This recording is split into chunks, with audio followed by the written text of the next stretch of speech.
Good morning mga boss. Andito ko ngayon sa Maginhawa Street dahil makiki-food trip ako sa isang cafe dito sa food strip na ito. Ano pa bang hinihintay natin? Tara na!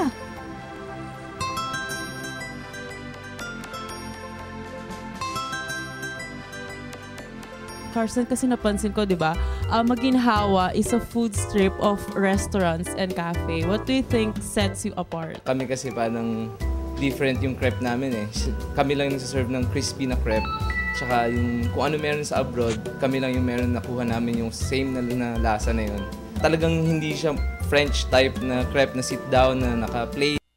Ito ay makakain mo pa naka-cone type.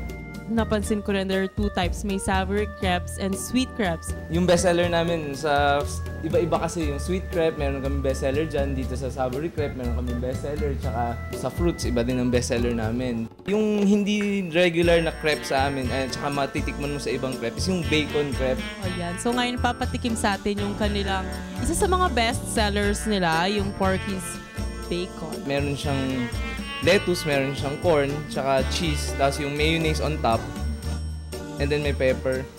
Mas maganda kainin ng crepe man ng bagong gawa dahil yung crepe nila is very crispy. That's what sets them apart. So ito na, titikman ko. Perfect to sa mga taong on the go. Grabe, misal na sa mga walang time mag-breakfast. Sarap talaga. Perfect. New Year na New Year sila diet ko. Okay.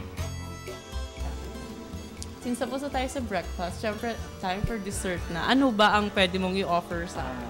Sa dessert, ma-offer ko sa'yo is mas masarap yung mango banana. Yung fruit crepe namin din is crispy type pa rin. Tapos chocolate base yun, tapos may whipped cream on top, tsaka yung ice cream kung gusto mo. Okay, so ano-ano naman yung mga crepes na asa harap natin ngayon? Meron tayo ditong pork floss. Yung pork floss natin, may egg yan, tsaka mayonnaise, and yung quick melt na cheese. Ito yung fruit crepe na bestseller namin, yung mango banana.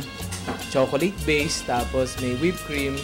Hindi pa optional yung ice cream eh, so pwede natin palagay later yung ice cream. Tapos ito yung Philly cheesesteak. Nagiging bestseller din to, lalo na sa mga nag-gym, high protein.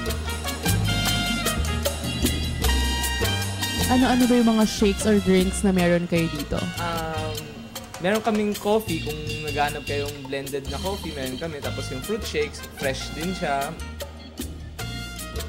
Napansin ko, no, parang very catchy yung names. Ano bang ibig sabihin or meaning ng bawat crepe? Yung chaos, kaya naging chaos yan, magulo. Lahat actually ng fruits pinagsama-sama mo. Pag kinain mo yun, chaos yun pagdating sa chan mo eh. Kaya catch me dahil yung tuna crepe is tuna. Yung pinaka-ingredient niya tuna.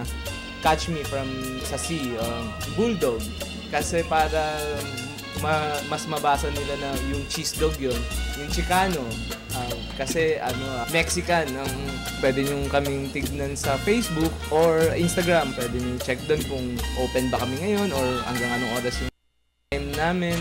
Check nyo lang.